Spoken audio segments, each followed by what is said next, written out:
లంబోదరం పరమసుందరమేకదంతం రక్తాంతదీర్ఘనయనం పరమం పవిత్రం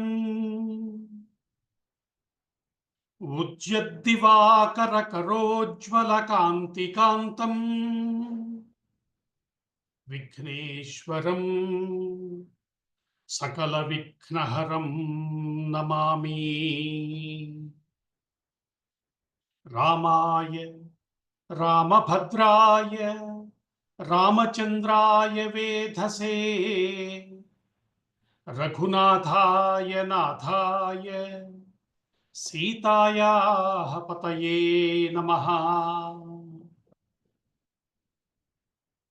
సీతా సమేతుడైన రామచంద్రమూర్తికి ముందుగా నా నమస్సును సమర్పణ చేసుకుంటూ ఈరోజు సత్సంగానికి విచ్చేసినటువంటి మిత్రులు పెద్దలు అందరికీ ముందుగా సాదరంగా ఆహ్వానం పలుకుతున్నాను.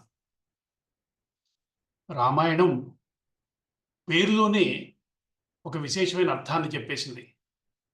రాముడి యొక్క అయనము, రాముని అయనము రామాయణము, రాముని యొక్క ప్రయాణము. అంటే ఇదేదో ఒక ఐటనరీయో లేకపోతే అల్మనాక్ లాగా చెప్పే విషయం కాదు కదా. రాముని యొక్క ప్రవర్తన, ప్రతి సంఘటనలోనూ రాముడు ప్రవర్తించిన తీరు, ఇలా అర్థం చేసుకుంటే మనకు ఎక్కువ ప్రయోజనం దక్కుతుంది. రాముడు ఏమన్నాడు, ఎలా స్పందించాడు, ఒక విషయాన్ని ఎలా పరిశీలించాడు, తను ఎలాంటి ప్రతిస్పందన చూపించాడు, ఇలాంటి విషయాలన్నీ కలిపి రామాయణం అని మనం చెప్పుకోవాలి. అయితే విస్తారంగా చెప్పుకోవటానికి ఉండే అవకాశం ఎప్పుడు తక్కువే ఉంటుంది. మహాత్ములు పెద్దలు 9 రోజులు, 10 రోజులు, 30 రోజులు, 40 రోజులు రామాయణం చెప్పినా కూడా ప్రధానమైన అంశాలను మాత్రమే స్పృశించే అవకాశం వారికి ఉంటుంది. మనకిక్కడ దొక్కే చిన్నపాటి అవకాశం ఏంటంటే వీలున్నంత తాపిగా ఎక్కువ విషయాలు చెప్పుకుంటూ వెళ్ళే అవకాశం మనకి ఉంది. కాబట్టి ఆ ప్రయత్నం కూడా కొద్దిగా చేసుకుంటూ వెళదాం. రాముడు ఏమన్నాడు, ఏ ఏ పాత్రలు ఎలా ప్రవర్తించాయి, మన మన సనాతన ధర్మంలో ఉన్నటువంటి వైభవం ఏంటి, వీటన్నిటితో పాటు జీవితాన్ని మనం ఎలా చూడాలి, ఇది అన్నిటికన్నా ముఖ్యమైనది అని మనం మొదటి రోజు నుంచి చెప్పుకుంటున్నాం. ఎందుకంటే నా జీవితం నాకు ముఖ్యం. ఎన్ని విన్నా, ఎన్ని తెలిసినా ఒకానొక సందర్భానికి నా ప్రతిస్పందన ఏమిటి, ఆ క్షణానికి నాకేం స్ఫురించిందో అదే నా జ్ఞానము. కాబట్టి జీవితం ఆధారంగా మనం ఉద్ధరించబడవలసిన వాళ్ళం కాబట్టి, హిందువులుగా మనందరికీ ఉన్న లక్ష్యం మనకి సుస్పష్టం కాబట్టి, రామాయణాన్ని ఈ కోణంలోంచి మన జీవితానికి ఎంత దగ్గరగా వస్తోంది, రాముడి ప్రవర్తన, మిగతా లక్ష్మణుడు ఏమంటున్నాడు, సీతమ్మ అంటున్నది ఏమిటి, ఇట్లా సుమిత్ర ఏమంటోంది, ఈ విషయాలు చూసుకుంటూ వెళ్ళటంలో మనకి జీవితం పట్ల మన అవగాహన పెరగాలి అనేటువంటి ఒక ఆలోచన కూడా మనం చేసుకుంటూ ముందుకెళ్తున్నాం. గత వారం మనం రామచంద్రమూర్తి బయలుదేరటాన్ని చూశాం. సీతమ్మ సమేతుడై లక్ష్మణుడు ధనుర్ధారి అయి వెనకాల నిలబడి ఉండగా సుమంత్రుడు నడుపుతున్న రథాన్ని అధిరోహించాడు స్వామి, బయలుదేరాడు అయోధ్య నుంచి. రామ కథలో అత్యంత ప్రధానమైన అంశం ఇది. ఈ మాట అలా గతసారి కూడా మనం అనుకున్నాం. రాముడు బయలుదేరాడు. రాముడు బయలుదేరటం అంటే ధర్మరక్షణ జరగబోతోంది, రాక్షస సంహారం జరగబోతోంది, శిష్టరక్షణ జరగబోతోంది. పెద్దలు చెప్తున్నారు, రామావతారంలో ప్రధానంగా తన భక్తులైన వారి దగ్గరికి, సాధువులైన వారు, ఋషులైన వారి దగ్గరికి తానే వెళ్ళి అనుగ్రహించటం అన్నది ఒక ప్రధానమైన అంశంగా గమనించమని చెప్తున్నారు పెద్దలు. రాముడు అట్లా వెళ్ళాడు, వారిని వెతుక్కుంటూ వెళ్ళాడు, ఋషుల ఆశ్రమాలకు వెళ్ళాడు, వారి యొక్క తపస్సులకి ఫలితంగా వారిని ఎలా ఉద్ధరించాలో అలా ఉద్ధరించాడు. ఈ విషయాలన్నింటినీ గమనిస్తేనే రామాయణం మనం పూర్తిగా అవగాహన చేసుకున్న వాళ్ళం అవుతాం. ఎందుకంటే రామాయణం మీద జరిగిన రీసెర్చ్ ప్రపంచవ్యాప్తంగా సామాన్యం కాదు. అనేక కోణాల్లో అనేక మంది చూశారు. గత వారాల్లో మనం చెప్పుకున్నాం కూడా, రామాయణం అంతటినీ ఋషుల ప్రవర్తన ఆధారంగా అర్థం చేసుకోవటం, ఋషుల యొక్క మార్గదర్శనం ఆధారంగా అర్థం చేసుకోవటం ఒక ప్రత్యేకమైనటువంటి అంశం. ఋషులంటే ఎవరు, వారి యొక్క ఆలోచన ఎలా ఉంటుంది, వారి జీవితాల్లో ఏదో వారి వ్యక్తిగత జీవితాన్ని ఉద్ధరించుకోవటం కోసం వెళ్ళిన వారులా కాకుండా, సామాజిక జీవితంలో ఎక్కడెక్కడ ఎప్పుడెప్పుడు ఎలాంటి అవసరం వస్తే దానికి తగ్గట్టుగా వారు అందులోకి ప్రవేశించి దానిని సరిదిద్దిన వైనం. వశిష్ఠుడు అంటే కులగురువు అయినటువంటి వశిష్ఠుడి దగ్గర నుంచి విశ్వామిత్రుడిని చూసాం మనము. ఇట్లా అనేక మంది మహర్షులు ఇక పైన చెప్పబోయే కథలో భరద్వాజుడు ఇలా వరుసగా ఒక మహర్షి తర్వాత ఒక మహర్షి వస్తూ ఉంటారు. వారి ప్రవర్తనను మనం కొంచెం లోతుగా పరిశీలన చేస్తూ ముందుకు సాగుదాం. రాముడితో పాటు మన ప్రయాణాన్ని కూడా కొనసాగిద్దాం. రాముడు బయలుదేరాడు. రథం వెళ్ళిపోతోంది. వెళ్ళిపోతుంటే పైన అంతఃపురం పైనుంచి చూస్తున్నాడు దశరథుడు. అప్పటికే దిగి కిందకొచ్చాడు. రాముడితో పాటు వెళ్ళిపోవాలని ప్రయత్నం చేస్తున్నాడు. మంత్రులు వారించారు. మహారాజా, మనకి కొన్ని ఆచారం సాంప్రదాయం ఉంది కదా, ఆత్మీయుల్ని ఎక్కువ దూరం సాగనంపకూడదు. మళ్ళీ వారు తిరిగి రావాలి కదా. కాబట్టి మన సాంప్రదాయం ప్రకారం మనం తిరిగి వెనక్కి మళ్ళండి అంటూ వారించారు మంత్రులందరూ. భారతీయులకి అద్భుతమైనటువంటి సంప్రదాయాలు ఉన్నాయండి. ఈ విషయం మనం ప్రత్యేకంగా ఎందుకు చెప్పుకుంటున్నామంటే, భారతదేశంలో ఇలా చేస్తారట, భారతీయులు ఇలా ఆలోచిస్తారట, వీటిని చేస్తారు, వీటిని చెయ్యరు, వీటిని పాటిస్తారు. ఇలా మనకి అనేక ధర్మాలు, ఆచారాలు, పద్ధతులు పెద్దలు చెప్పారు. వాటిని ఎందుకో మనం ప్రేమించటం మానేశాం. మనదైన మన పెద్దలు చెప్పింది ఈ పని మేము చెయ్యం అనటంలో ఎంత అందం ఉంది. ప్రపంచమంతా అట్లాంటి ఒక ఒక వాతావరణం కనబడుతుంది. అనేక దేశాల వాళ్ళు ఈ మాటలు చెప్తూ ఉంటారు. మేము ఈ పని చేయమండి, మేము ఇది చేస్తాము అంటూ ఉంటారు. అంటే స్థానికమైనటువంటి వారి జీవితాలకి పెద్దలు చెప్పినటువంటి ఎన్నో మార్గదర్శక సూత్రాలు ఉంటాయి. వాటిని ఆచార వ్యవహారాల పేరుతో మనం నడుపుకుంటున్నాం. మనకు కూడా అలాంటివి చాలా విషయాలు ఉన్నాయి. ఇప్పుడు ఇక్కడ కూడా అది చెప్తున్నారు మంత్రులు. ఆత్మీయులను ఎక్కువ దూరం సాగనంపరాదు. దీని మీద పెద్ద చర్చ చేసి, ఆలోచన చేసి ఎందుకిలా అనటం ఎందుకు? మన పెద్దలు అలా చేశారు. మనం కూడా దాన్ని పాటిద్దాం. ఇట్లా మనం కనుక మన జీవితంలో మన పెద్దల మార్గాన్ని ఎంచుకునే ఒక ఆలోచనని మనసులో పెట్టుకుంటే జీవితం చక్కగా, అందంగా నల్లేరు మీద బండిలా సాగిపోతుంది. ఇది మనం పరిశీలించవలసినటువంటి ఒక విషయం. నిజానికి రాముడితో పాటుగా అయోధ్యలో అనేక మంది బయలుదేరి వెళ్ళిపోయారు. మేము కూడా వచ్చేస్తాం స్వామి నీతోటి. నువ్వు లేని అయోధ్య మాకు అక్కర్లేదు అని వెళ్ళిపోయారు. వెళ్ళిన వాళ్ళు వెళ్ళగా, వెళ్ళలేని వారు, స్త్రీలు అనేక మంది ఇంకా అయోధ్యలో ఉండిపోయారు. అయోధ్య అంతా కూడా రామ విరహ శోకంలో మునిగిపోయిందట. అయోధ్యలో అగ్ని కార్యాలు జరగటం ఆగిపోయాయి. ఇంటిలో పొయ్యి వెలగటం లేదు. నిజానికి కాళ్ళు చేతులు ఆడిన వారిలా నిశ్చేష్టులైపోయినట్టుగా ఉన్నారు అక్కడ ప్రజలందరూ. కేవలం ప్రజలు మాత్రమేనా అంటే పశువులు కూడా మేతమేయటం లేదట. చివరికి పండంటి బిడ్డ పుడితే కూడా ఆ తల్లి ముఖంలో ఉండవలసిన ఆనందం ఏదో కనిపించటం లేదు అంటున్నాడు మహర్షి. మహర్షి చెప్పిన మాటనే. అందరిని ఏదో దైన్యం ఆవరించినట్టుగా ఉన్నారు. అంటే ఎందుకు ఇలా? ఏమిటి రాముడు వెళితే ఎందుకు వీళ్ళందరికీ ఏమిటి అంటే, రాముడు వారి మనసుకు అంతటి దగ్గరవాడయ్యా. అంత అందంగా, అంత చక్కగా ప్రవర్తించాడు వాళ్ళతోటి. వారందరినీ ప్రేమించాడు. వాళ్ళ ప్రేమని పొందాడు. ఇది ఒక విషయం అయ్యుండగా, ఇంకొక గొప్ప విషయం కూడా ఉందని చెప్తున్నారు పెద్దలు. ఇంకో రహస్యం ఉందంటున్నారు. రాముడంటే ఎవరు? ఎవడు సమస్త ప్రాణి హృదంతర్యాము. ఎవడు లోపలుండి ప్రతి జీవుణ్ణి నడుపుతున్నాడు. అటువంటి వాడు రాముడి రూపంలో బయట తిరుగుతున్నాడు ఇప్పుడు. లోపల ఉన్నవాడే బయటకు వచ్చాడు. ఆయనతోటి అనుబంధం ఎంత ఆనందంగా ఉంటుంది, ఎంత అద్భుతంగా ఉంటుంది. ఇప్పుడు ఇంకా కొంతకాలం కనపడడు అనేటప్పటికీ ప్రాణాలే దూరం అయిపోయాయి అనంత బాధపడుతున్నారు వాళ్ళందరూ. అంటే రామావతారంలో తనతో పాటు జన్మించిన ఆ అయోధ్యలో ఉన్న అందరినీ ఉద్ధరించడానికి వచ్చిన వాడు రాముడు. ఇది ప్రధానమైన రహస్యం అని చెప్పారు గురుగారు సామవేదం వారు. కాబట్టి ఇటువంటి స్థితిలో అయోధ్యలోని వారంతా ఒక రకమైన రామ విరహ శోకంలో మునిగిపోయారు. శ్రీరాముని రథచక్రాలు దూరంగా వెళ్ళిపోతున్నాయి. ముందు క్రమంగా రథము, ఆ పైన రథం పైన ధ్వజం కనపడటం మానేసింది. రథం వెళ్తున్నప్పుడు పైకి లేగిన ధూళి క్రమక్రమంగా తగ్గిపోతోంది. క్రమంగా రాముడు దూరమయ్యాడు. దశరథుడు వెనక్కి తిరిగి కనీసం నిలబడలేని స్థితిలో కూలబడిపోయాడు. వెంటనే కౌసల్య ముందుకొచ్చి చెయ్యి అందించింది. మరొక వైపు కైకేయి వచ్చి చెయ్యి అందించబోతుంటే ఆమెను చూడగానే మండిపోయాడు దశరథుడు.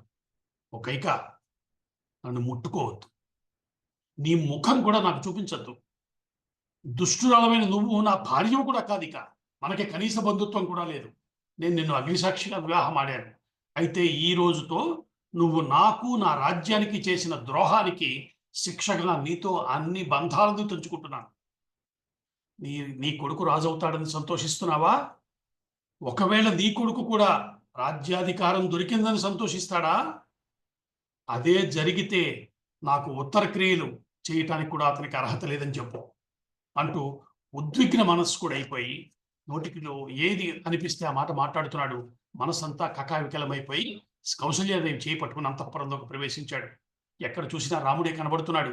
నా ముద్దుల కుమారుడు ఈ హంసతూలిక తల్పం మీద పడుకుని ఉండేవాడు.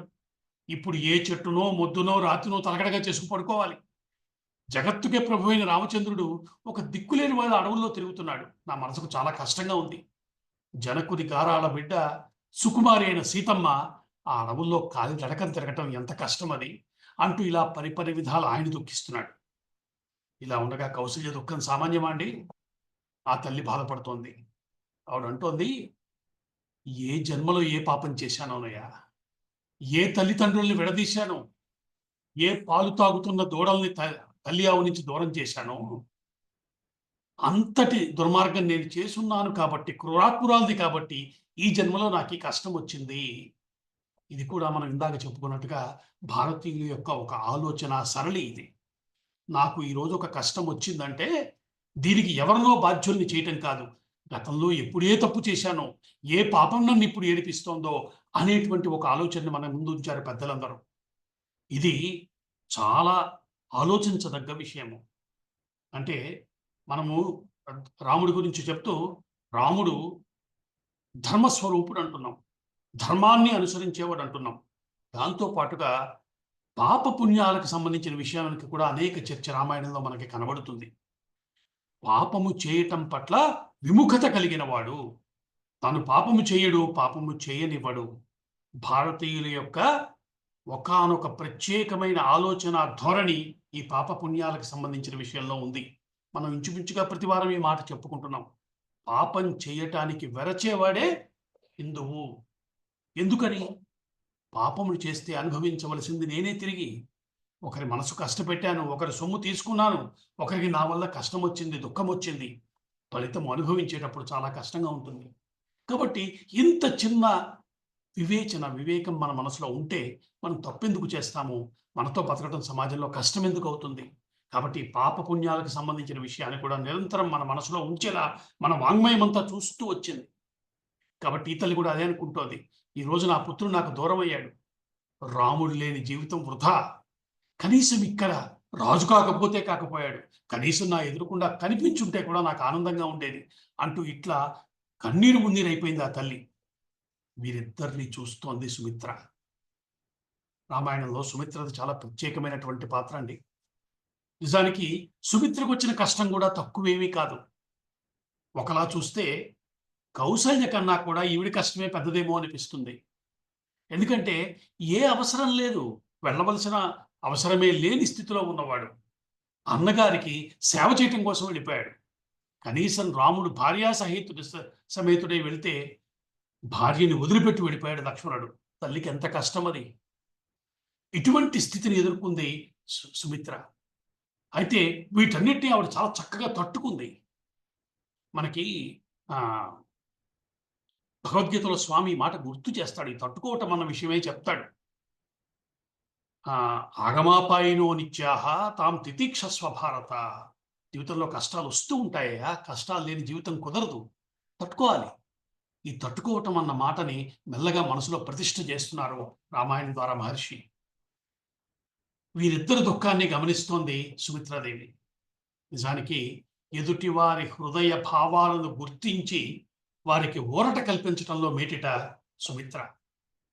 సమయస్ఫూర్తిగా మాట్లాడటంలో ఆవిడని మించిన వాళ్ళు లేరన్న మాట అంటున్నాడు మహర్షి వాల్మీకి. అటువంటి తల్లి మాట్లాడటం మొదలుపెట్టింది. ఆవిడంటోంది, కౌసల్యాదేవితో అంటోంది, ఓ పూజ్యురాలా, నీ రాముడు సకలగుణ సంపన్నుడు, మహాపురుషుడు. అట్టి మహాత్ముని కోసం కేవలం పుత్రభావంతో విలిపించటం సరి అయిన పనా? ఇది చెప్తోంది ఆవిడ. అంటే ఏది చెప్తే అవతల వ్యక్తికి ఊరట దొరుకుతుందో అది చెప్పే ప్రయత్నం చేయటం ఒకటైతే, సత్యమే చెప్పి ఊరట కలిగించే ప్రయత్నం చేయటం రెండవది. ఇది చాలా ప్రత్యేకమైనటువంటిది. మనం కూడా చాలాసార్లు అనేక మందిని పరామర్శించవలసి వస్తూ ఉంటుంది. ఏదో 4 మంచి మాటలు చెప్పే ప్రయత్నం చేస్తాం, కానీ ఆ సమయమే సత్య దర్శనం చేయటానికి వీలైనటువంటిది. కష్టం వచ్చినప్పుడే భగవంతుని పట్టుకునేందుకు మనసు సంసిద్ధమై ఉంటుంది. ఆ సమయాన్ని సరిగ్గా వాడుకోవాలట మనం. పెద్దలు చెప్పిన మాట అది. కేవలం ఓదార్చటం అంటే ఏదో ఏడవకని చెప్పటం కాదు. ఒక సత్యాన్ని, జీవితానికి సంబంధించిన కొన్ని విషయాల్ని వారి ముందు ఉంచటం, వారి అవగాహనలోకి తీసుకురావటం, జీవితం పట్ల ఒక నిర్లిప్త ధోరణిని మనసులో కలగజేయటం. ఇది ఓదార్పుకు సంబంధించిన ఒక ప్రధానమైనటువంటి అంశం. ఇప్పుడు ఆ తల్లి కూడా అంటోంది, మహాత్ముడమ్మా నీ కొడుకు, మహాపురుషుడాయన. ఆయన్ని నీ పుత్రుడు అనుకుంటున్నావు కాబట్టి ఇలా బాధపడుతున్నావు. నిజానికి రాముడు ఆచరిస్తున్న ఈ మార్గం ఆయన ధర్మ దీక్షకు నిదర్శనం. సత్పురుషులు ఆచరించే మార్గం ఇది. అటువంటి రామచంద్రుడి కోసం విచారించడం తగదమ్మా. నువ్వు గమనించావా? లక్ష్మణుడు అన్నగారితో అడవులకు వెళ్ళిపోయాడే. ఆయనకేం అవసరం? అది ఈ జన్మలో అతనికి దక్కిన మహాభాగ్యమని కదా మేము అనుకుంటున్నాము. అన్నగారికి సేవ చేసుకోవటము ఆయనకి దక్కినటువంటి భాగ్యమని కదా మనం చెప్తున్నాము. జనకుడి కూతురైనటువంటి సీతాదేవి సుఖమైనమైన జీవితాన్ని కాదనుకుని భర్తతో అరణ్యాలకు వెళ్ళిపోయిందే. వారు చేస్తున్నటువంటి ఈ ఆదర్శవంతమైనటువంటి ఈ పని ఏదైతే ఉందో, ఈ త్యాగాన్ని ప్రపంచం గుర్తించి తీరుతుంది. నీ కడుపున పుట్టాడు కాబట్టి నువ్వు గుర్తించలేకపోతున్నావు. రాముడు అంటే జగత్శాసకుడు, భూమండలానికి అధిపతి. ఆయన ఎక్కడున్నా ఆయనకి ఏ లోటు ఉండదమ్మా. తొందరలోనే రాముడు సీతాదేవితో లక్ష్మణుడితో కలిసి అయోధ్యకు తిరిగి వచ్చి నిన్ను సేవించుకుంటాడు. రామునికి ఎట్టి ఆపద వాటెల్లదు. అరణ్యంలో కష్టాలు ఆయన్నేం చేస్తాయి తల్లి? ఎందుకంటావేమో, ఆయన కష్టాల్ని ఆనందంగా స్వీకరించటం తెలిసినవాడు. కష్టాన్ని అంగీకరించిన వాడికి ఆ కష్టంలో వచ్చే బాధ ఏముంటుంది అంది తల్లి. అద్భుతమైనటువంటి మాట అండి. అవును, జీవితంలో కష్టం ఉంది. అనుకున్న వాడికి కష్టమే ఉంది. నాకు రైల్లో రిజర్వేషన్ దొరికి, బర్త్ దొరికి కన్ఫర్మ్ అయితేనే నా ప్రయాణం బాగుంటుంది అనుకునే స్థితిలో ఉన్నవాడికి, ఏదో ఇక్కడ ఎక్కుతాం, పొద్దున్న దిగుతాం, ఎక్కడొక్కడ కూర్చుని వెళ్ళిపోతాం అనుకున్న వాడికి ఎంత తేడా ఉంది. భారతీయ జీవన విధానంలో, జీవితంలో ఇటువంటి సుఖాలకి, ఇటువంటి కష్టాలకి క్రమక్రమంగా తగ్గించి వాటిని చుట్టమన్న ఒక అలవాటుని చేసుకోమని మన పెద్దలందరూ మనకి చెప్తున్నారు. కాబట్టి ఇక్కడ సుమిత్ర అంటోంది, ఆనందంగా స్వీకరించాడమ్మా జీవితాన్ని. ఆయన అరణ్య జీవితాన్ని కోరి ఎంచుకున్నాడు. ఇప్పుడు ఆయనకి ఇకపైన ఆయన్ని ఎవరో పంపిస్తే వెళ్ళాడని మనం అనుకుంటున్నాం. ఆయన వెళ్ళటానికి నిశ్చయించుకున్నాడు అంటూ అద్భుతమైన ఒక మాట చెప్పిందంటే, అసలు రాముడు అంటే ఎవరనుకుంటున్నావమ్మా? ఇక్కడ మహర్షి ఒక గొప్ప శ్లోకం చెప్పాడండి.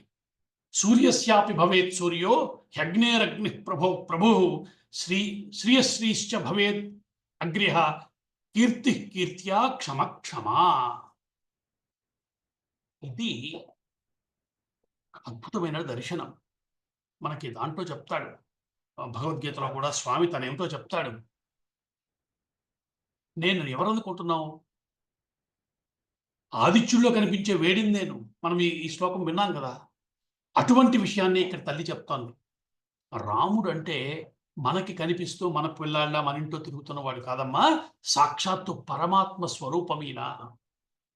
ఈ మాట ఎందుకని మనం చెప్పుకుంటున్నామంటే, మహాత్ములు జన్మించినప్పుడు వారు చూడటానికి మామూలుగానే ఉంటారు.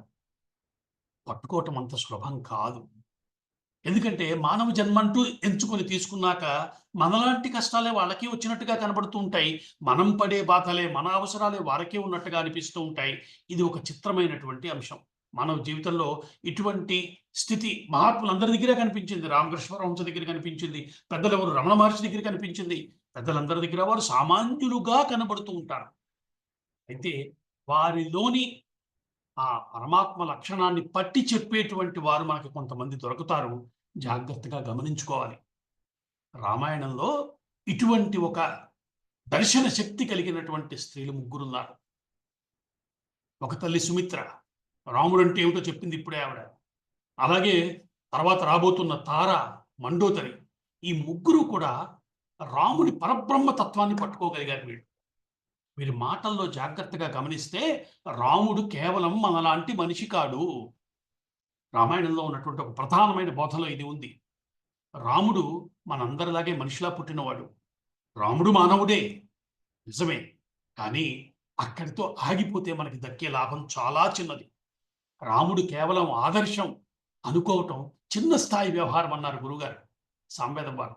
రాముడు ఆరాధ్యం అనుకుంటే వాడు ఉన్నతమైనటువంటి స్థితిని పొందినవాడు. ఆదర్శంగా ఉన్న రాముణ్ణి ఆరాధ్య దైవంగా చూపించేటానికి మనకి సాయం చేసేటువంటి ముగ్గురు తల్లులు, ఇటు సుమిత్ర, అటు తార, అటు మండోదరి. భారతీయ ధర్మంలో, మన సనాతన ధర్మంలో స్త్రీలకున్నటువంటి పాత్ర, వాళ్ళ యొక్క స్వభావం, వీటిని మన ముందు ఉంచిన తీరు చాలా ప్రత్యేకమండి. మరి మన వాంగ్మయం అంతా పరిశీలన చేయండి. ఇది మనకి తర్వాత తరాలకి తెలియకపోవటం వల్ల భారతీయులు స్త్రీని తక్కువ చేసి చూశారు. ఇలాంటి పిచ్చి మాటలన్నీ మనం అప్పుడప్పుడు వింటూ ఉంటాం తర్వాత తరంలో వాళ్ళ దగ్గర. మనకు కూడా ఉందేమో నాకు తెలీదు. కానీ మీరు కొద్దిపాటి పరిశీలన చేయండి. ఎంతటి విశేషమైన స్థానం ఇచ్చారో వారి పాత్ర, వారు చెప్పిన మాటలు, వారు ప్రవర్తించిన తీరు చూస్తే ఆశ్చర్యమేస్తుంది. సీతమ్మ సామాన్యురాలండి. తద్బ్రహ్మసత్తా సామాన్యం సీతాతత్వం పాస్మహే అంటాం మనం.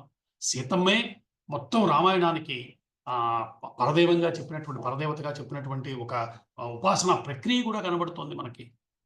కాబట్టి వాంగ్మయంలో అన్ని చోట్ల కూడా అనేక సందర్భాల్లో భారతంలో కనబడుతుంది. అనేక చోట్ల స్త్రీమూర్తుల్ని ప్రత్యేకంగా చూపించారు. నిజానికి భిన్నాగుడని ఆయన ఉత్తర రామాయణాన్ని కుందమాల అన్న పేరు మీద చెప్తూ, అందులో రామాయణంలోని స్త్రీ పాత్రలన్నింటినీ కూడా మనకి పాజిటివ్గానే చూపిస్తాడు. ఆయన ఎవరిని విమర్శనాత్మకంగానో లేకపోతే వేరే రకంగా చూపించే ప్రయత్నం చేయడు. ఇది ఒక ప్రత్యేకమైనటువంటి అంశం. అంటే ధోరణి రీత్యా లేకపోతే ఆలోచన రీత్యా మనకి చూసి మన పద్ధతి ఎట్లా ఉంటుందంటే స్త్రీమూర్తిని గౌరవించేటువంటి ఒకానొక స్వభావాన్ని మనలో కలగజేసేశారు. కాబట్టి ఈరోజు సమాజంలో ఉన్న పరిస్థితిని చక్కదిద్దాలని కోరుకునే వాళ్ళం మనం అందరం కూడా. స్త్రీలకు గౌరవం ఇవ్వాలి, వారిని మనం తల్లితో సమానంగా చూడాలి అని ఎట్లా చెప్పగలము? రామాయణం వినమని చెప్పండి. ఒక్క రామాయణం వింటూ వింటూ వింటూ ఉంటే రామాయణంలో స్త్రీ పాత్రల పట్ల మనకున్న దృష్టి మారిపోతే మొత్తం స్త్రీ జాతి పట్ల మన ఆలోచనే మారిపోతుంది. ఇది మనం రామాయణం నుంచి నేర్చుకోవాల్సినటువంటి ఒక ప్రత్యేకమైన అంశం. ఇట్లాగా ఆవిడ సుమిత్ర అనేక రకాలుగా కౌసల్యాదేవిని, దశరథుణ్ణి ఓదార్చింది. ఆవిడ చెప్పిన మాటలకి కొంత సాంత్వన చిక్కింది. వారిద్దరికీ కొద్దిగా దుఃఖం యొక్క పాలు కొంచెం తగ్గినట్టయింది. ఇక్కడ కథ ఇలా ఉండగా రాముడు, సీతమ్మ, లక్ష్మణుడు సుమంత్రుని రథంలో బయలుదేరి వెళ్ళిపోతున్నారు. అయోధ్యలో ప్రజలు చాలా మంది కూడా వారి వెంట వెళ్ళారు. వీరందరూ వెళ్ళి అయోధ్య నగర పొరిమేలకు చేరి అక్కడ తమసా నదీ తీరంలో ఆ రాత్రికి విడిది చేశారు. అక్కడికి చేరిన తర్వాత, ఆగిన తర్వాత రామచంద్రమూర్తి పురప్రజలందరితో చెప్పాడు, మహాత్ములారా, మీకు నా మీద ఉన్న ప్రేమ నాకు తెలుస్తూనే ఉంది. కానీ ఈ రకంగా మీరు నాతో రావడం తగదు. అయోధ్య మనందరి నగరం. మీకు అక్కడ కుటుంబాలు ఉన్నాయి, మీకు బాధ్యతలు ఉన్నాయి, మీ ధర్మం ఒకటి ఉంది, వాటిని నిర్వర్తించుకోవాలి. ఇట్లా నాతో రావటం వల్ల మీరు వాటన్నిటినీ వదిలిపెట్టుకున్న వారు అవుతారు. ఆ పని మీరు చేయరాదు. ఇది రాముడు ఎక్కడ చెప్పినా ధర్మాన్ని నిర్వర్తించమని చెప్తాడు అని ఇట్లా చెప్తే, రాముడు రథం నుంచి మాట్లాడుతుంటే అక్కడ వృద్ధులైనటువంటి కొంతమంది బ్రాహ్మణులు రాముడి దగ్గరకు వచ్చారు. వారిని చూడగానే రథంలోంచి కిందకి దిగాడట. రాముడు దగ్గరికి వెళ్ళి నమస్కరించాడు. వారు ఏదో మాట్లాడబోతున్నారంటే వారి దగ్గరికి వెళ్ళాడు. అంటే వాళ్ళు చెప్పారు, రామచంద్ర, మా ధర్మాన్ని మేమేం వదులుకోమయ్యా.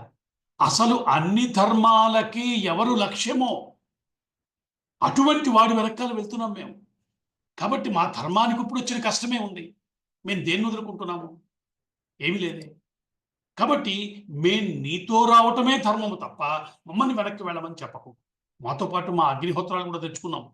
అక్కడ కూడా నీతో పాటు ఉంటాము. నీ మంచి కొరకే మేము మా క్రతువులన్నీ చేస్తాము అంటూ ఇట్లా వారు వాదించారు.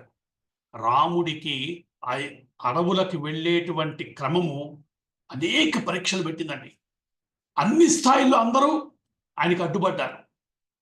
కానీ చేసేది ధర్మమని తెలిసిన తర్వాత, తనకి ధర్మమని తెలుసు, అందరినీ కూడా దాని చేత ఒప్పించాడు రాముడు. ఇది విషయం. అంటే తాను ధర్మం చేయటము, తను చేస్తున్నది ధర్మమని అందరి చేత అంగీకరింప చేయటము, ఇది రామ తత్వంలో ఉన్న ఒక ప్రధానమైన కోణం. అంటే సమాజ జీవితంలో ఆదర్శమూర్తులు ఎప్పుడు వస్తారు? ఆదర్శం అనేది ఎప్పుడు వస్తుంది? వారితోను వారు చేసుకుపోతూ ఉంటే దాంట్లోంచి ఒక సందేశాన్ని గ్రహించడం అందరి వల్ల అవుతుందా? కాబట్టి అలా కాకుండా రామచంద్రమూర్తి ఎంచుకున్న మార్గం ఏమిటంటే, తాను ధర్మాన్ని ఎంత శ్రద్ధగా అనుష్ఠిస్తాడో అంత చక్కగా వారందరి చేత కూడా అంగీకరింపజేశాడు. తాను చెప్తున్న మార్గం కరెక్ట్, తను చేస్తున్నది సరైనటువంటి మార్గం అని వారు అంగీకరించేలా చేశాడు. ఇది రాముడి యొక్క జీవితంలో మనకి ప్రధానంగా కనిపించేటువంటి ఒక విశేషమైన అంశం. ఇక ఆ బ్రాహ్మణుల్ని వారించాడు. ఇట్లా అనేక రకాల సంఘటనల్ని ఆ పెద్దలందరితోనూ మాట్లాడటము, రాముడు వారితో రాత్రి మాట్లాడిన తర్వాత అందరూ విశ్రాంతి తీసుకున్నారు. వాళ్ళు ఇంకా అప్పటికి వెళ్ళిపోవటానికి అంగీకరించలా. అందరూ అక్కడే పడుకున్నారు. పడుకుంటే లక్ష్మణుడితో మాట్లాడుతున్నాడు స్వామి. లక్ష్మణ, చూసావా? అయోధ్య నుంచి బయటకు వచ్చిన మొదటి రోజు రాత్రి ఇక్కడ పడుకుంటున్నాం మనం. ఈ మొదటి రోజు రాత్రి నువ్వు నా పక్కన ఉండటం మంచిదైందయ్యా. ఇప్పుడు నాకు తెలుస్తోంది సీత రక్షణ భారం నువ్వు ఉండటం వల్ల నాకెంత తేలికైందో. ఆవిడ భారం నీదే సుమా. ఇప్పటికి కూడా మనసులో భరతుణ్ణి తలుచుకుంటే నాకేదో సాంత్వన దొరుకుతోంది. అయోధ్యకి భరతుడు వస్తాడు. తల్లిదండ్రులకు, మన నాన్నగారికి, అమ్మకి కలుగుతున్న ఈ కష్టాల నుంచి వారికి కొంత శాంతిని కలగజేస్తాడు. అతడు ఎప్పుడొస్తాడా అని నేను అనుకుంటున్నాను. ఇక పైన నేను వనవాసానికి సంబంధించిన మానసిక స్థితిని సాధించుకోవాలి. కాబట్టి ఈ రోజు నేను ఉపవసిస్తాను. కేవలం జలమే ఆహారంగా తీసుకుని ఈ రోజుకి నేను దీక్షలో ఉన్నట్టుగా లెక్క వేసుకోవాలి అంటూ ఇట్లా తమ్ముడితోటి అనేక విషయాలు మాట్లాడాడు స్వామి. అయింది. రాత్రి అంతా పడుకున్నారు. కొంచెం పెద్దరాళ్ళు లేచారు. వీళ్ళందరూ లేచి సుమంత్రుడిని పిలిచాడు. పిలిచి రాముడు అంటాడు, మనం ఇంక బయలుదేరదాం సుమంత్ర. ఇక్కడ వీరందరూ అలసిపోయి నిద్రిస్తున్నారు. నాతో పాటు వచ్చేశారు, పడుకున్నారు. వీరు నిద్ర లేచేసరికి మనం ఇక్కడి నుంచి దూరంగా వెళ్ళిపోదాం. దానికి మనం ఏం చేద్దామంటే, మేము రథాన్ని అధిరోహించాక ముందు ఉత్తర దిశగా అంటే అయోధ్య వైపుగా కొంత దూరం పోని, కొంత దూరం వెళ్ళిన తర్వాత మరల వెనక్కి తిప్పి మనం వెళ్ళే దారిలో మనం వెళ్ళిపోదాం. అప్పుడు ప్రజలు నా రథం యొక్క జాడని గుర్తించి పట్టడం అంత సులభం కాదు. కాబట్టి వారిని ప్రస్తుతం నేను కొద్ది ఏమర్చి వెళ్ళవలసిన స్థితి ఉంది. కాబట్టి ఇట్లా చేద్దామని చెప్పాడు. అంగీకరించాడు సుమంత్రుడు. అట్లాగే కొంత దూరం రథాన్ని అయోధ్య వైపు పోనిచ్చి తిరిగి మరోవైపు తిరిగి వెళ్ళిపోయారు. అడవుల్లోకి, ఆ వనాల్లోకి ఆ రథం ఎక్కి వెళ్ళిపోయారు సుమంత్రుడు, రామచంద్రుడు, సీతమ్మ, లక్ష్మణస్వామి. తెల్లవారింది. అందరు లేచారు. ఇక్కడ పడుకున్న వారందరూ తీరా చూస్తే రాముడు కనిపించలేదు, రథం లేదు, లక్ష్మణుడు లేదు, సీతమ్మ లేదు. అందరూ తాము నిందించుకున్నారు. ఏమిటి ఇలాంటి నిద్రపోయాం మేము, ఇటువంటి ఏమరపాటుకు లోనయ్యామే అనుకున్నారు. రాముణ్ణి ఏమీ అనలేదు వాళ్ళు. తమ యొక్క దురదృష్టాన్ని నిందించుకున్నారు. వెతికారు ఎక్కడా రథం వెళ్ళి ఎటు వెళ్ళిందో పోల్చుకోలేకపోయారు. అందరూ తిరిగి అయోధ్యకి చేరుకున్నారు. వీరు అయోధ్యకి చేరేసరికి అయోధ్యలో ఉన్నటువంటి కుటుంబంలో ఉన్న వారందరూ వీరిని నిందించారట. ఎందుకయ్యా తిరిగి వచ్చారు? ఏదో రకంగా వెళ్ళవలసింది మీరు. నిజానికి మనందరము అనుకుంటాం కానీ లోకంలో సత్పురుషుడు ఒక్కడే ఉన్నాడు, అతనే లక్ష్మణుడు. స్వామితో వెళ్ళిపోగలిగాడు, మనం వెళ్ళలేకపోయాం. ఏమి ప్రయత్నాలు మనవి, దీంట్లో ఏమి సాధించాం మనము అంటూ ఇట్లా వారిని వారు నిందించుకున్నారు. ఒక రకమైనటువంటి నిర్వేదంలో మునిగిపోయారు. అక్కడే రామచంద్రమూర్తికి సంబంధించిన అందమైన శ్లోకాలు, ఒక 3-4 శ్లోకాలు మహర్షి చెప్తారు. ఎందుకు రాముడు అంటే గొప్పవాడు చెప్తూ, రాముడి యొక్క లక్షణాల గురించి వాడు చెప్పిన, మన గతంలో చెప్పుకున్న లక్షణాన్ని మళ్ళీ చెప్తూ ఈసారి వాటిని పరమాత్మ పరంగా అన్వయించి చూసుకునే అర్థం వచ్చేలా చెప్పాడు మహర్షి. అంటే రాముడు వారి పాలిట దైవమే. కాబట్టి ఈ విషయం మనసులో ఎక్కడో జీవుడికి తెలుసన్నమాట వారికి. అందుకే రాముడు వెళ్ళిపోయాడంటే దుఃఖం ఉంది, దాంతోనే జీవితాన్ని గడుపుతున్నారు వాళ్ళు. క్రమంగా అయోధ్య నీరు ఇంకిపోయిన మహాసముద్రంలా ఒక శూన్యమై కనిపిస్తోంది అంటున్నాడు వాల్మీకి మహర్షి. చాలా అద్భుతమైనటువంటి వర్ణనలు చేశాడండి. అసలు రామాయణంలో గురుగారు సామ్వేద వారు చెప్తారు, రామాయణంలో వాల్మీకి మహర్షి చేసిన వర్ణనలు చాలుట, ప్రపంచ సాహిత్యంలో అటువంటి వర్ణనలు ఎక్కడా కనిపించవంటున్నారు వారు. అటువంటి అద్భుతమైన అయోధ్య నీరు ఇంకిపోయిన మహాసముద్రంలాగా ఒక శూన్యమై కనిపిస్తోందన్నాడు. క్రమంగా రాముని రథము అనేక చిన్న చిన్న నదులు, వాగులు దాటుకుంటూ ముందుకు సాగిపోయింది. చివరికి సాగి ముందుకు వెళ్ళిన తర్వాత కోసల దేశానికి పొలిమేరకు చేరారు. పొలిమేరకు చేరిన తర్వాత ఒక్కసారి రథాన్ని ఆపించి దిగాడు రామచంద్రమూర్తి. అయోధ్య వైపు తిరిగి అయోధ్యకి నమస్కరించాడు. గంగానది తీరం కనబడుతోంది, అక్కడ ఆగారు. అక్కడ అయోధ్యకి నమస్కరించి, అమ్మా నా తల్లిదండ్రుల్ని, నా ప్రజల్ని అందరినీ నువ్వే క్షేమంగా చూడాలి. నాకు అనుజ్ఞ ఇవ్వు. తొందరగా మళ్ళీ తిరిగి వచ్చి నీ దర్శనం చేసుకుంటాను. ఇది ఒక గొప్ప సంస్కారం అండి. అంటే మనము సృష్టిలో ఉన్న ప్రతి విషయంలోనూ భగవంతుడిని చూసేటువంటి స్వభావం కలిగిన వాళ్ళం. ఆ మధ్య ఒకసారి ఒక చిత్రమైనటువంటి విమర్శ ఒకటి చేశారు. ఎవరో ఈ సైంటిస్టులు మన ఈ ర్యాకెట్‌ని ప్రయోగించినప్పుడు వారు దానికి పూజ చేయటమేమి, ఆయుధాలకు పూజ చేయటమేమిటి ఇట్లు కొంతమంది కమ్యూనిస్ట్ నాయకులు విమర్శించారు. దీన్ని 2 కోణాల్లో చూడవలసిన అవసరం ఉందనిపిస్తుంది. ఎందుకంటే ఇది మన స్వభావము. దేంట్లో అయినా దైవాన్ని చూడటం, దేంతో అయినా మర్యాదగా ప్రవర్తించటము, ఒక అనుగ్రహాన్ని పొందేటువంటి ఒకానొక ప్రయత్నం చేయటం, ప్రార్థన చేయటము. మనం గతంలో కూడా చెప్పుకున్నాం. ప్రార్థించి అనుగ్రహాన్ని పొందే టెక్నిక్ తెలిసిన వాళ్ళం మనం. సృష్టితోటి, బయట ఉండే మన ప్రకృతితోటి మనకు అనుబంధం ఎట్లా ఉంటుందంటే, ప్రకృతిని జయించాలన్న స్వభావం మనది కాదు. ప్రకృతిని ఆశ్రయించి, దాన్ని ప్రార్థించి దాని యొక్క దయాన్ని పొందేటువంటి స్వభావం కలిగిన వాళ్ళం మనం. అందుకే చెప్పారు కదా, గతంలో కూడా మనం చెప్పుకున్నాం. వాగీషాజ్యాః సుమనసః సర్వార్థానాం ఉపక్రమే యం నత్వా కృతకృత్యా స్యుః. అంటే ఎవరు సాక్షాత్తు బ్రహ్మదేవుడు లాంటి దేవతలందరూ కూడా ఎవరిని ప్రార్థించి వారి పనులు మొదలుపెట్టుకుంటారు అంటూ గణపతికి సంబంధించిన స్తోత్రంలో మనం చెప్తాం. అంటే అక్కడ ఉన్న ప్రధానమైన అంశం ఏమి? ఏ పని చేసినా ఈశ్వరుడి యొక్క అనుగ్రహం కావాలని కోరటం. ప్రతి వ్యక్తిలోనూ, ప్రతి అంశంలోనూ, ప్రతి వస్తువులోనూ ఈశ్వరుని దర్శించడం అన్నది ఒక సంస్కారం. అది ఈ సంస్కారం మనకి చేసేటువంటి ప్రయోజనము అద్భుతంగా ఉంటుంది. అప్పుడు యజ్ఞత్కర్మ కరోమి తత్తదఖిలం శంభో తవారాధనం అన్నది అక్కడ సమన్వయం అవుతుంది. అన్నింట్లోనూ పరమాత్మని చూస్తున్నాను కాబట్టి నేను ఏం చేసినా ప్రభు అది నీ ఆరాధనే అని చెప్పగలిగే స్థితిని చేరుకోవటానికి ఈ రకమైన ధోరణి ప్రారంభమవుతుంది. కాబట్టి ఆయన అయోధ్యకి తిరిగి నమస్కరించాడు. తర్వాత కూడా సీతమ్మ గంగా నదికి నమస్కరిస్తుంది. అది కూడా మనం చెప్పుకుంటాం. కాబట్టి ఇటువంటి విషయాలను కూడా మనం ప్రత్యేకంగా గమనించాలి. క్రమంగా గంగా నదీ తీరానికి చేరాడు.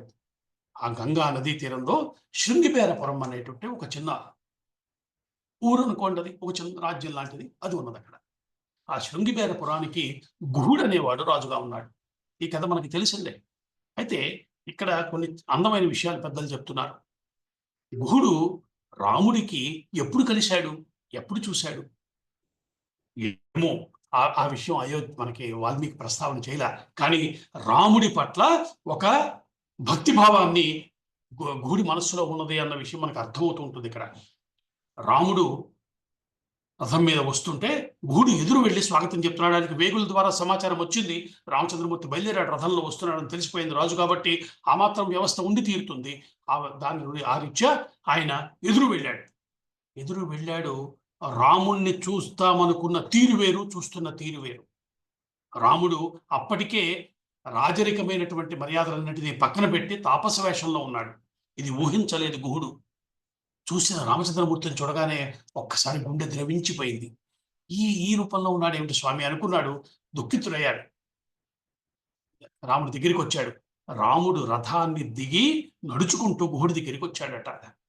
దీన్ని కూడా పెద్దలు అనేక రకాలుగా మన ముందుంచే ప్రయత్నం చేశారు. మహాత్ములు ఎందరో పెద్దలు రామాయణాన్ని తిరిగి రాస్తున్నప్పుడల్లా తిరిగి దాన్ని మనకు అందించే ప్రయత్నంలో గుహుడి యొక్క సంస్కారాన్ని, రామచంద్రమూర్తి అతనితో వ్యవహరించిన తీరుని, వీటిని చాలా అందంగా ఆవిష్కరించే ప్రయత్నం చేశారు.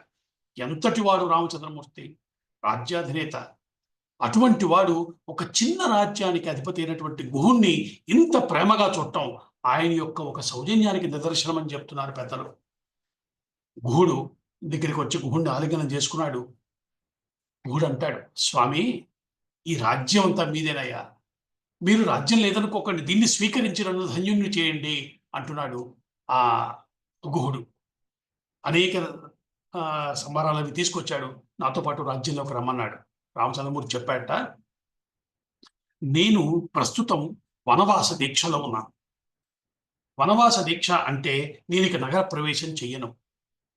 ఇక ఏ రకమైనటువంటి ఆ సౌఖ్యాలని స్వీకరించేటువంటి స్థితిలో కూడా నేను లేను.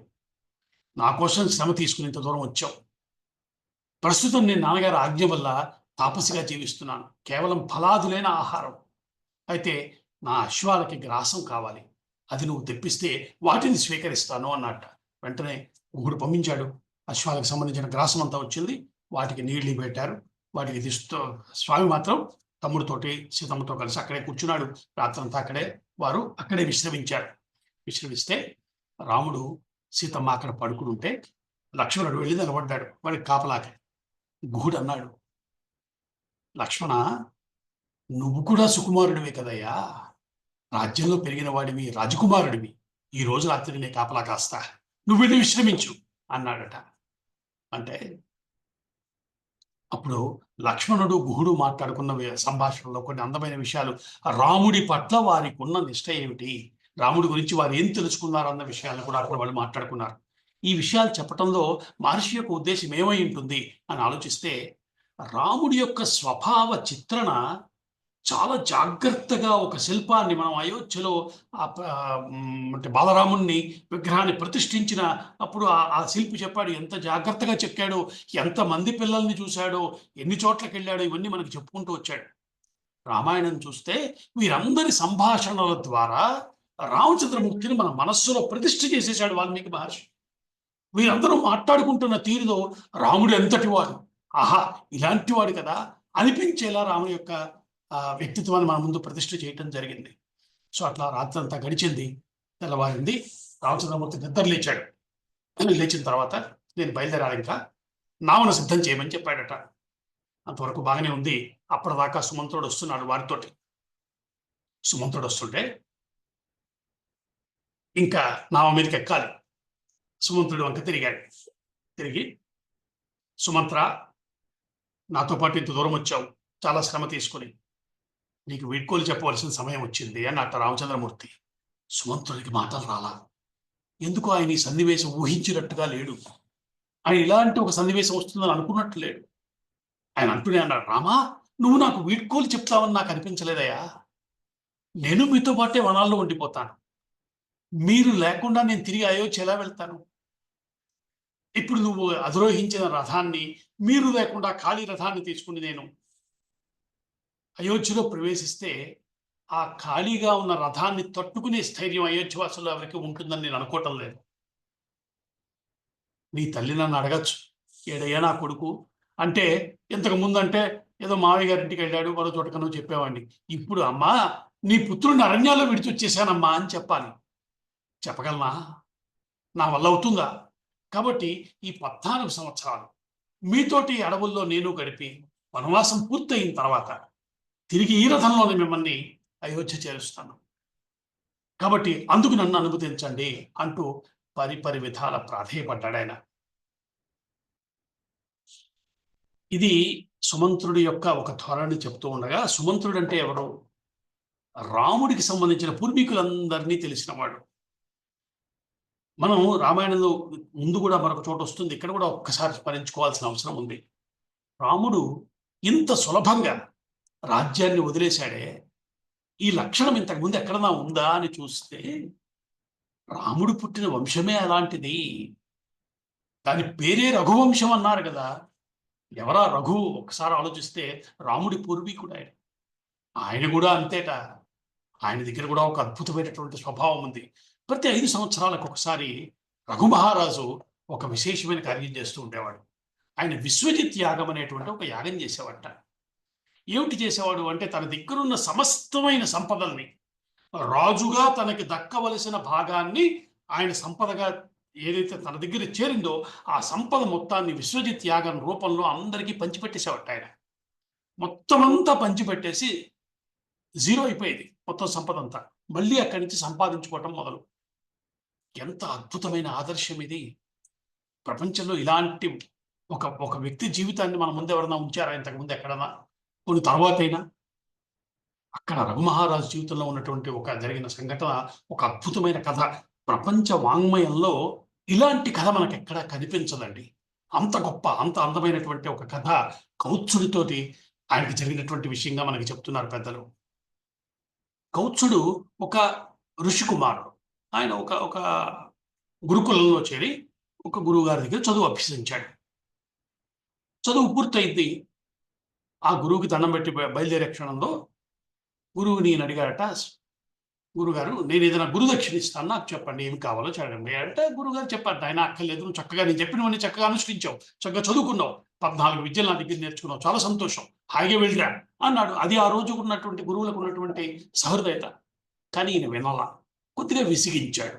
నాకు ఎలాగైనా సరే అవకాశం ఇవ్వండి, మీకేం కావాలో చెప్పండి, మీకేం కావాలో చెప్పండి. కొద్దిగా కోపం వచ్చింది ఆయనకి. కోపం వచ్చి, ఏమిటి ఇస్తావా, ఏమిస్తావు నాకు, సరే ఒక పని చేయి, ఒక ఏనుగు మీద నిలబడి ఒక రాయి పైకి విసిరితే ఎంత పైకి వెళ్తుందో అంత ఎత్తు మీద అలా ఉండేటువంటి ఒక గుట్టలా ఉన్న బంగారు నాణ్యాలు ఇవ్వండి. ఈ కథలో కించిత్ భేదాలు ఉన్నాయి, ఒక్కొక్క చోట ఒక్కొక్కలా ఉంది, కాస్త అటు ఇటుగా, మొత్తం మీద విషయం అయితే ఇట్లాగే ఉంది.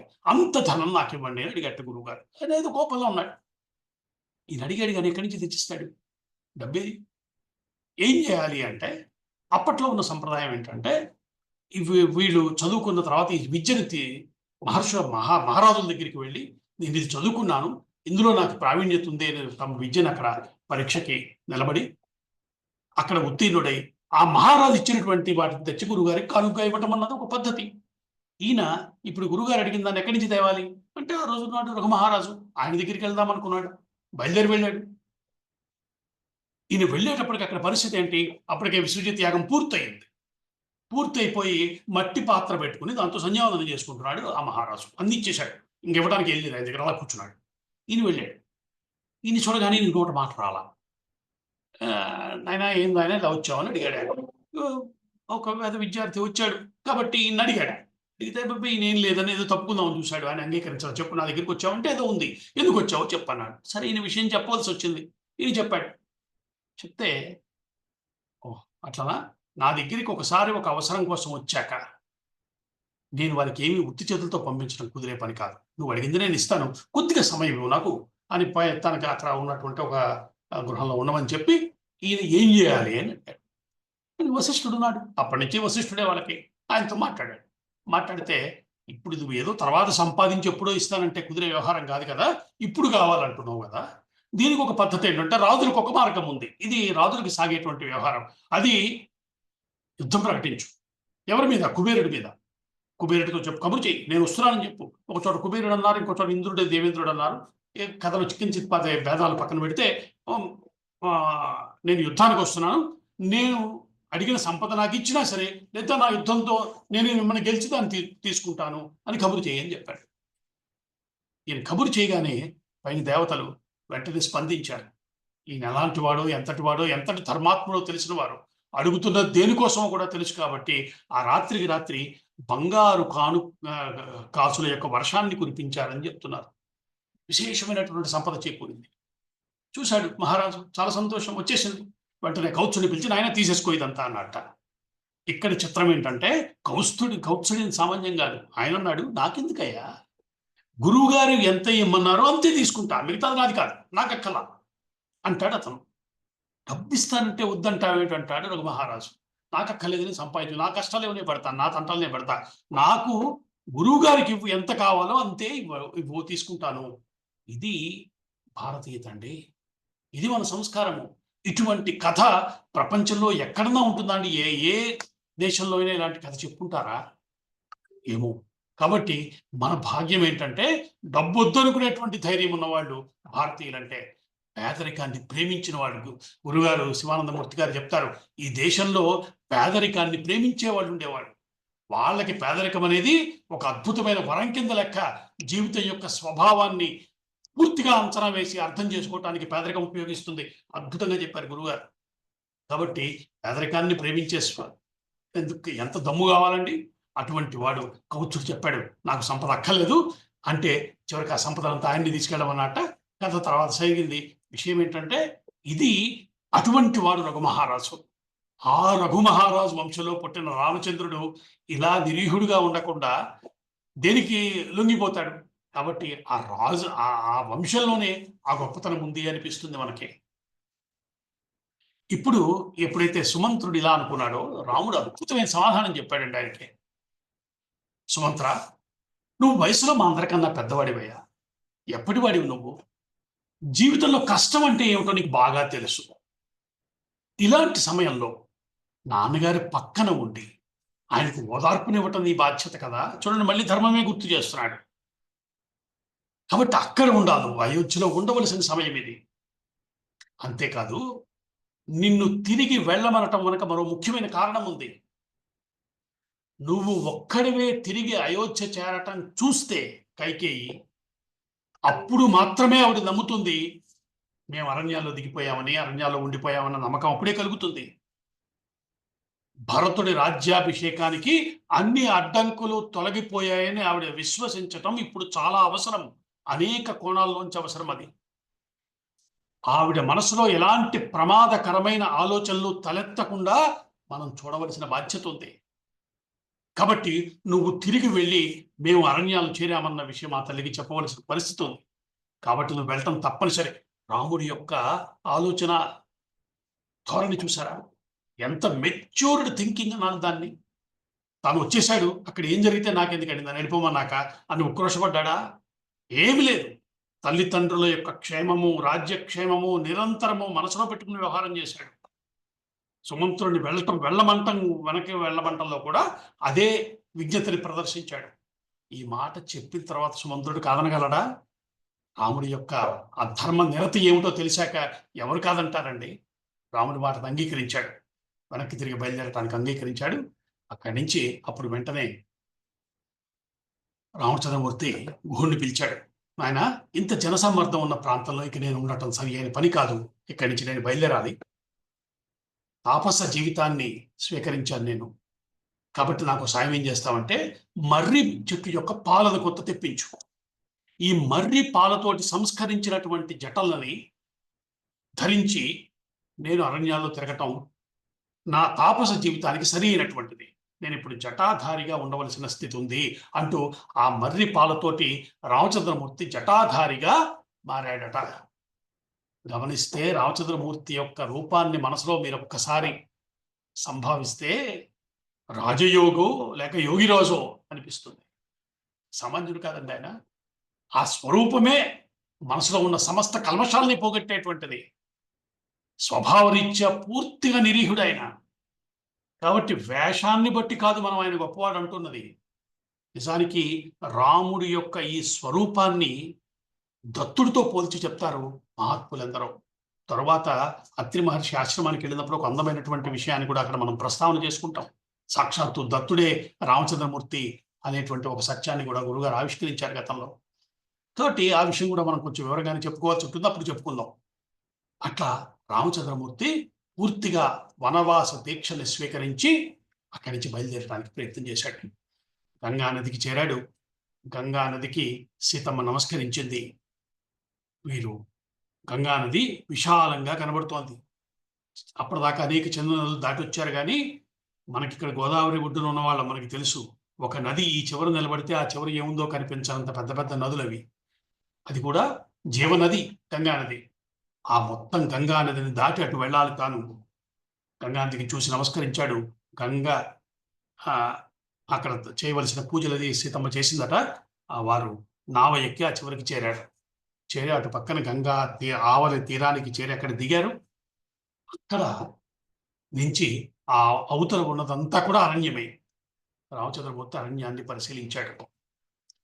మనం రాముడి వనవాసం అనుకుంటున్నాం, కానీ ఎంత క్లిష్టమైనదో అనేక చోట్ల రామాయణంలో చెప్తూ ఉంచాడు. ఇక్కడ అంటాడు లక్ష్మణుడితోటి రామచంద్రుడు, లక్ష్మణ, ఇక్కడి నుంచి మన అరణ్య వాసం ప్రారంభం కాబోతోంది. ఎదుర్కొండా ఉన్నవన్నీ చూస్తే మహారణ్యాలు కనబడుతున్నాయి ఆ గంగా నది ఒడ్డున. ఇక్కడి నుంచి మిక్కిలి జాగరూకతతో ఉండాలి మనం. ఏ క్షణమైనా క్లిష్ట పరిస్థితి ఎదురు కావచ్చు. జన సంచారం కూడా ఇక మనకి కనిపించదు. పంట పొలాలు ఉండవు, ఉద్యానవనాలు ఉండవు, అసలు సరైన దారే కనిపించదు. ఎగుడు దిగుడుగా ఉన్న మార్గాల్లో మనం ప్రయాణించాల్సి ఉంటుంది. ప్రమాదకరమైన గుంటలుంటాయి. ఇక్కడ నువ్వు ముందు నడు, నీ వెనుక సీతమ్మ నడుస్తుంది. మిమ్మల్ని ఇద్దరినీ కాచుకుంటూ మీ వెనకాల నేను నడుస్తాను. మనం ముగ్గురము జాగ్రత్తగా ప్రయాణం చేయవలసి ఉంటుంది. ఇది చెప్పాడు. దీన్ని బట్టే అరణ్య వాసము ఎంత కష్టమైనదో మనకు అందేటువంటి ఒక అవకాశం ఇది. అటువంటి దాన్ని స్వామి ప్రారంభం చేస్తున్నాడు. కాబట్టి అట్లాగా ముగ్గురు కలిసి అరణ్యంలోకి ప్రవేశించారు. చాలా దూరం ప్రయాణించారట నడుచుకుంటూ వెళ్ళి సాయం సమయానికి ఒక చెట్టు నీడకి చేరారు. ఇక రాత్రి అవుతోంది కాబట్టి అక్కడ ఆగి సంధ్యావందనాదులు పూర్తి చేసుకున్నారు. సీతమ్మ అక్కడ కాస్త వ్యవస్థ చేసుకుంటుంటే రాముడు తమ్ముడి దగ్గరగా కూర్చున్నాడు. ఇక్కడ అన్నదమ్ముల ఇద్దరి మధ్య జరిగినటువంటి సంభాషణ చాలా విశేషమైనటువంటిది. తమ్ముడి దగ్గర కూర్చుని రాముడు అంటున్నాడు, లక్ష్మణ, ఈ సమయానికి అయోధ్యలో నాన్నగారు చాలా దుఃఖంతో ఉండుంటారయ్యా. చాలా బాధలు, నేను లేను కదా పక్కన. నన్ను పోగొట్టుకోవటం ఆయనకి చాలా మనసుకు కష్టం.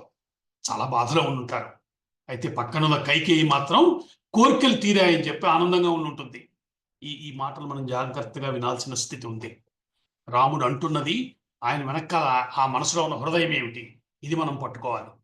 నాన్నగారు పక్కన మనం లేని సమయంలో రాజ్యంలో తన అధికారాన్ని స్థిరపరచుకోవటానికి కైక మరి ఏదైనా ప్రణాళిక వేస్తుందేమో, ఏమి హాని తలపెట్టదు కదా అంటున్నాడు రాముడు. ఇప్పుడు ఈ క్షణంలో ఇంకా భరతుడు రాలా. మహారాజు గారిని ఆదుకునేవారు ఎవరు లేరు అక్కడ. పైగా ఆయన వృద్ధుడైపోయాడు. నన్ను దూరం చేసుకున్నాడు. నన్ను యువరాజుని చేయాలన్న కోరిక ఆయన మనసులో ఇంకా ఉంది, అలాగే ఉంది. దురదృష్టం ఏంటంటే అంతటి మహారాజు కూడా కైకేయి చేతిలో కీలుబొమ్మ అయిపోయాడు. లక్ష్మణ, అనూహ్యంగా వచ్చి పడ్డ ఈ సంకటాల్ని, ముఖ్యంగా మహారాజు గారి నిస్సహాయ స్థితిని మనం పరిశీలన చేస్తే నాకు అనిపిస్తుందయ్యా, ధర్మార్థాల కంటే కామం చాలా బలవత్తరమైంది కదా. దీంతో మనం ఎంత జాగ్రత్తగా వ్యవహరించాలో మనకు తెలుస్తోంది కదా అన్నాడు రామచంద్రమూర్తి. వీటన్నిటి వెనకాల లోతైనటువంటి అర్థం ఉంది కదండి. అంటే నేను ఎంతటి ధర్మాత్ముడైనా అనుక్షణం జాగరూకతతో ఉండాల్సిన ఒక స్థితి అవసరము. లేకపోతే ఏదో మన దశరథుడి జీవితంలో చూసాము. ఎన్నో సందర్భాల్లో కంగారు పడి ఆయన మాట్లాడిన మాటలు ఆయన కొంప మీదకి తెచ్చాయి. ఈ విషయం ఇక్కడ జాగ్రత్తగా చెప్తున్నాడు రాముడు. మహారాజు అయిన వాడు అలా ప్రవర్తించవచ్చా? అయినా నాలాంటి కొడుకుని త్యజించి జీవించే దుస్థితి ఎవరికైనా రావచ్చా అంటున్నాడు రామచంద్రమూర్తి. అంటే ఇందులో సోత్కర్షం ఉందా? సత్యం ఉంది. తనేమిటో తనకి తెలిసిన వాడు రామచంద్రుడు. తండ్రిని సేవించే లక్షణం పట్ల నిష్ఠ కలిగిన వాడు ఆయన. అలాంటి కొడుకుని ఎవరైనా వదులుకుంటారా అంటూ ఒక అద్భుతమైన మాట చెప్పాడు. లక్ష్మణ, అసలు నాకు అనిపిస్తోందయ్యా, నన్ను అరణ్యాలకు పంపించడానికి, దశరథ మహారాజుని మృత్యుదేవతకు అప్పు చెప్పడానికి, భరతుణ్ణి కోసలరాజు చేయటానికి, వీటి కోసమే కైకేయ అయోధ్యలో అడుగుపెట్టిందా అనిపిస్తోంది అన్నాడు. జాగ్రత్తగా ఆలోచిస్తే ఇదే కదండి. ఆవిడ ఎందుకు వచ్చింది అంటే ఇదిగో ఇందుకే వచ్చింది రామకథలో. అందుకనే పెద్దలు కౌసల్య పాత్రని మరో కోణంలో చూడటానికి ఇలాంటి మాటలన్నీ ఉపయోగించాయి. ఆవిడ దుష్టురాలు, కైకేయి రాముణ్ణి కష్టపెట్టింది, అడవులకు పంపింది అనే వాదన అర్థం చేసుకోవటం సులభం. కానీ ఒక ప్రణాళికాబద్ధమైనటువంటి వ్యవహారం నడిపింది ఆ తల్లి అని అర్థం చేసుకోవటానికి ఇలాంటి మాటలు మనకు ఉపయోగపడతాయి. ఆయన అన్నాడు, అప్పుడు మన ఇద్దరం పక్కన లేని సమయంలో మంచి చెడ్డలు మర్చిపోయి మన తల్లుల్ని అంటే కౌసల్య సుమిత్రల్ని కష్టాలకేం గురి చేయదు కదా కైకేయి. ఇవన్నీ ఆలోచిస్తే నాకేమనిపిస్తోందంటే, తెల్లవారగానే వేకువజాము నువ్వు బయలుదేరి అయోధ్యకి వెళ్ళిపో. వెళ్ళి అక్కడుండు. నేను సీత మేమిద్దరము ఈ వనవాసం చేస్తాం. ఎందుకంటే నువ్వు తిరిగి వెళ్తే ఆత్మీయతతో ఓదార్చేవాళ్ళు లేక పరితపిస్తున్న కౌసల్య మాత చాలా కొరత పొందుతుందయ్యా. నాలాంటి కొడుకు దూరం అయిపోయి ఆ తల్లి ఎంత కష్టపడుతుందో చూడు. నేను కొడుగ్గా ఉండి ఆ తల్లికి ఏమీ చేయలేకపోయాను. ఇదే మాట కృష్ణుడు అంటాడంట అక్కడ. నేను మీ కడుపును పుట్టి మీకేం చేయలేకపోయాను అంటాడు. అది పుత్రుడికి ఉండవలసినటువంటి లక్షణం. అమ్మా, నీ కడుపును పుట్టాను, నీకు ఏం చేయగలిగానమ్మా, ఇది కదా ఆలోచన. కాబట్టి లక్ష్మణ, నేను ఒక్క విషయం చెప్తాను. నిజంగా నేను తలుచుకుంటే ధనుర్బాణాలు చేతు పట్టానంటే అయోధ్యనే కాదు సమస్త భూమండలాన్ని వశం చేసుకోగలను.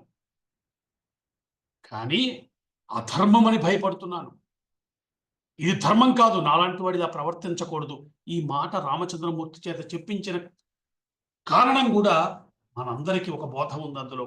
ఏది పడితే ఆ మాట మాట్లాడటం, ఏ పని పడితే ఆ పని చేస్తున్న కాలంలో తన శక్తి మొత్తాన్ని తనలోనే ఉంచుకుని నిజంగా ధనుర్ధారి అయి రామచంద్రుడు నిలబడితే ఎటువంటి అస్త్రాలు తెలిసిన వాడు ముందు మనకి చెప్పనే చెప్పాడు. రామచంద్రుని అస్త్రాలని ఎలా ఆశ్రయించాయో కేవలం ఉపదేశం పొందిన తత్క్షణంలోనే ఆ అస్త్రదేవతలందరూ వచ్చి రామచంద్రమూర్తికి నమస్కరించడాన్ని మనకి విశ్వామిత్రుడి సమక్షంలో మనం గమనించాం, చూశాం. నేను ఎప్పుడు పిలిస్తే అప్పుడు రండి రామచంద్రమూర్తి వాటిని పంపించాడని కూడా చెప్పుకున్నాం. అటువంటి ధనుర్ధారి జగదేక ధనుష్కుడైనటువంటి రామచంద్రమూర్తి ఇక్కడ అంటున్నాడు, నేను ఒకసారి ధనుర్బాణాలు చేతబట్టానంటే అయోధ్యనే కాదు సమస్త భూమండలాన్ని వశం చేసుకోగలను అనేది ధర్మం కదా. అందువల్ల నేను దాన్ని చేయటానికి సిద్ధంగా లేను. కాబట్టి నా ఉద్దేశం అయితే నువ్వు ఒకసారి బయలుదేరు, వెళ్ళి అయోధ్యకు చేరు, తల్లిదండ్రుల్ని సేవించు. భరతుడు వస్తాడు, నువ్వు భరతుడు కలిసి శత్రుఘ్నుడు ముగ్గురు కలిసి తల్లిదండ్రులను జాగ్రత్తగా చూసుకోండి, రాజ్యాన్ని క్షేమంగా చూసుకోండి అంటూ ఇట్లా మాట్లాడాడు. ఇక్కడ మనకి పెద్దలు ఒక చిత్రమైన మాట చెప్తారండి. మన వాంగ్మయంలో ఒక ఒక ఒక న్యాయం అని ఒక న్యాయం ఉందట. కమల స్తూప న్యాయం అంటున్నారు దాన్ని. అంటే ఒక స్తంభాన్ని, ఒక చెక్క స్తంభాన్ని మనం నేలలో పాతాం, గొయ్యి తీసాము, దాంట్లో పెట్టాము, చుట్టూ మట్టి వేసి లోపలికి తోట్టిన తర్వాత పాతటం అయిపోయిన తర్వాత ఒకసారి కదిపి చూస్తాం. అంటే ఇది ఉండవలసినంత గట్టిగా ఉందా, కదిలిపోయి వచ్చేసేలా ఉంటే మళ్ళీ దానికి ఏదో చేయవలసిన పరిస్థితి ఉంది. ఇటువంటి న్యాయం ఇక్కడ ఉంది అంటున్నారు పెద్దలు.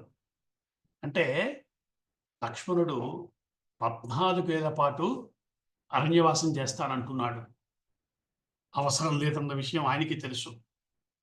రాజ్యంలో ఉంటే దక్కే లాభాలు ఏమిటో కూడా తెలుసు.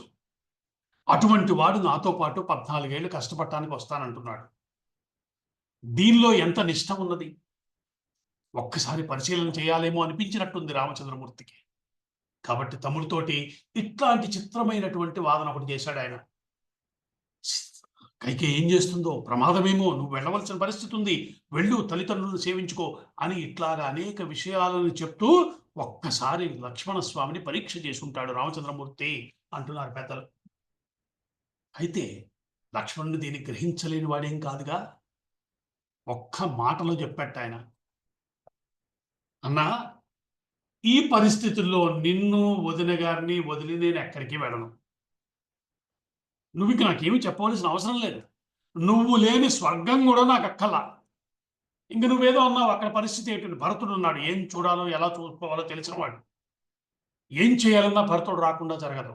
భరతుడు వచ్చాక ఆయన చూసుకుంటాడు. శత్రుఘ్నుడు ఉన్నాడు, నువ్వు చెప్పిన విషయాలని సమర్థవంతంగా చూసుకోగలిగిన వాడు. ఇప్పుడు నేను వెళ్ళి అక్కడ ఏదో చేయవలసింది లేదు. నేను మీతో పాటే 14 ఏళ్ల పాటు వనవాసం చేయబోతున్నాను. నన్ను అయోధ్య వెళ్ళమని చెప్పవద్దు, స్పష్టంగా చెప్పేశాడు లక్ష్మణస్వామి. ఇది ఒక విశేషమైనటువంటి ఘట్టం. అంటే స్వభావాన్ని అంచనా వేయటంలో రామచంద్రమూర్తి మనస్సులో ఏముందో తెలుసుకున్నవాడు కాబట్టి లక్ష్మణస్వామిది నాకు పరీక్ష అని అర్థం చేసుకోగలిగాడు.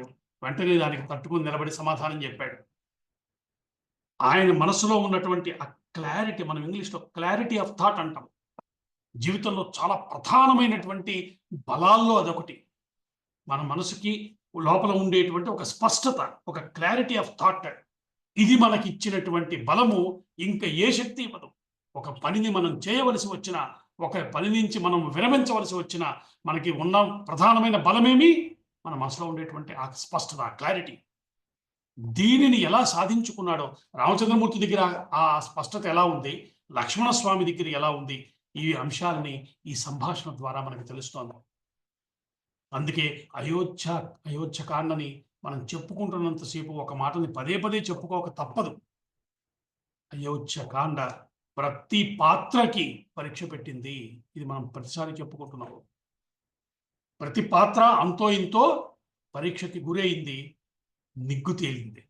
కైకేయి, కౌసల్య, అట్లాగే లక్ష్మణస్వామి, ఊర్మిళ, ఇటు తిరిగితే సుమంత్రుడు, గుహుడు, ఇలా అందరూ వారి వారి ధర్మాలను వారు ఎలా నిర్వర్తించారో మనకి చెప్పటం మాత్రమే కాదు, మానవ సంబంధాల మధ్య ఉండవలసినటువంటి ఒక ప్రధాన లక్షణమైనటువంటి అర్థం చేసుకోవటం అన్న ఒక స్వభావం కూడా అవతల వ్యక్తిని సరిగ్గా అర్థం చేసుకునేటువంటి స్థితి ఇది లోపించిన కాలంలో ఉన్నాం మనం.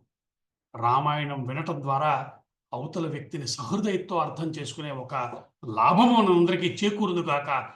సహృదయతో అర్థం చేసుకున్నా లేకపోయినా కనీసం అపార్థం చేసుకొని ఒక స్థితిని రామచంద్రమూర్తి మనకు అనుగ్రహించును గాక అని ఆ రామచంద్రమూర్తిని మనం ప్రార్థన చేసుకుంటూ ఈరోజు మనం ఇక్కడికి ఈ ఈ ప్రవచనాన్ని పూర్తి చేసుకుందాం. వచ్చే వారము అద్భుతమైన ఘట్టాన్ని చెప్పుకోబోతున్నాం. అది రామాయణంలో ఉన్న ఒక ప్రధానమైన అంశాల్లో ఒకటి భరతుడి యొక్క ఆగమనం. భరతుడు ఎట్లా ప్రవర్తించాడు, ఏం ఆలోచించాడు, ఇవన్నీ మహాద్భుతంగా ఉంటాయి. అటువంటి విషయాలను వచ్చే వారం ప్రత్యేకంగా మనం చెప్పుకునే ప్రయత్నం చేద్దాం. అంతవరకు స్వస్తి. నమస్కారం.